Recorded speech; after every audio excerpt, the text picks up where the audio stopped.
Welcome back to the Flosser Sports TV YouTube channel, and I'm back with another video about Undisputed and what I think about the last two scans we received in back-to-back days, what that means, and are we getting multiple fighters with multiple versions of themselves within the game. As the video is playing while I'm talking, I got real life pictures of Arturo Gotti and Mickey Ward along with the scans that Undisputed dropped recently, and in my personal opinion, I love the scans, especially the Arturo Gotti one, but you can't help but notice that Arturo Gotti looks significantly older. Like, he look all beat up and war torn and post-trilogy, like past his prime. And that would make me think that they're gonna have a prime Arturo Gotti and a post-prime Arturo Gotti, because it wouldn't make sense to only have one version of Arturo Gotti at all, because we used to seeing the babyface warrior, they got one hell of a chin, blonde tips Arturo Gotti, trilogy Arturo Gotti, and the one that they gave us yesterday, I believe it was, it's more of an older version of Arturo Gotti. And I feel like that'd be doing him a disjustice just to throw the post-prime version of Arturo Gotti in the game without keeping the version that we already had, so he didn't have multiple versions of himself within the game. The trunks look great. You see the Reyes gloves in there, the stitching in the shorts. It's a lot of attention to detail. Went all the way to the hair, even though it could probably be curled a little bit, the tips down or whatnot. But the hair looks good. The stubble facial hair looks realistic.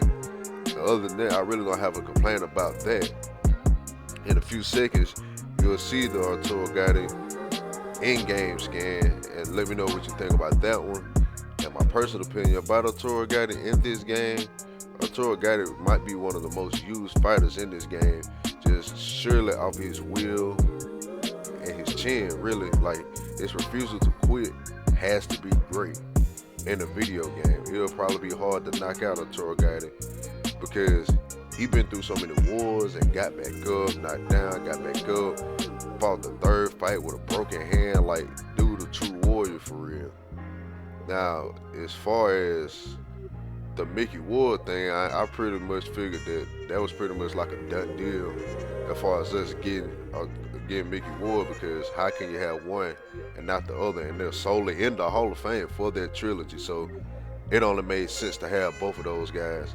And I'm excited to play that fight probably over and over and over again when early access comes, because you know that's pretty much going to be one of the most even fights on the game that happened in real life.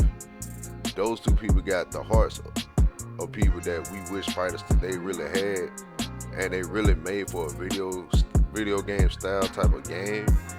Like, the energy towards that is absolutely needed in this game. As far as the Mickey Ward scan goes, you'll see it towards the end of the video, but I really like it. It look really crispy. To be honest, the scan look better than the picture that I could find to use.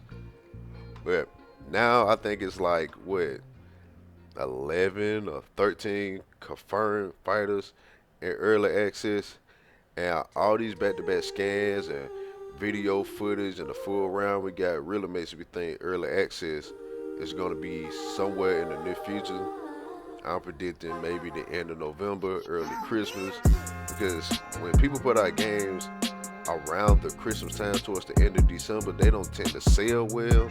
So from a marketing standpoint, it really makes sense for Undisputed to release early access at that time. Even though it's just early access, you know people probably don't spend all that holiday money and stuff by the end, so it makes sense to go ahead and crank it out around like Black Friday time. And I'm really interested to see what other fighters we're going to get for early access, how many fighters, and will it be evenly spread throughout the divisions that they will give us. And with the brand change of Undisputed, I wonder, does that mean that they got extra funding, or it's just a name that they just decided to change it to because they felt like it was better for the marketing scheme? Because that's the only other thing I can think of that could explain a sudden name change of the game. And are we getting more fighters? Can we get a female video of the female gameplay? And I would also love to see marquee fighters that have traits and signature punch styles, so we can see the differences in like a generic punch style and a signature style of like Canelo, Roy Jones, guys they have like particular punches that they're really, really known for. And with that being said, that's pretty much all I got really. I'm not complaining. I'm really satisfied, honestly. Just anxious to see what's next. And hopefully this early access comes out so I can stream, get online, do my thing or whatever. Make sure y'all like, subscribe, comment. I respond. We had dialogue, good conversation, positive conversation. And it's Flossin Sports TV, and I'm out.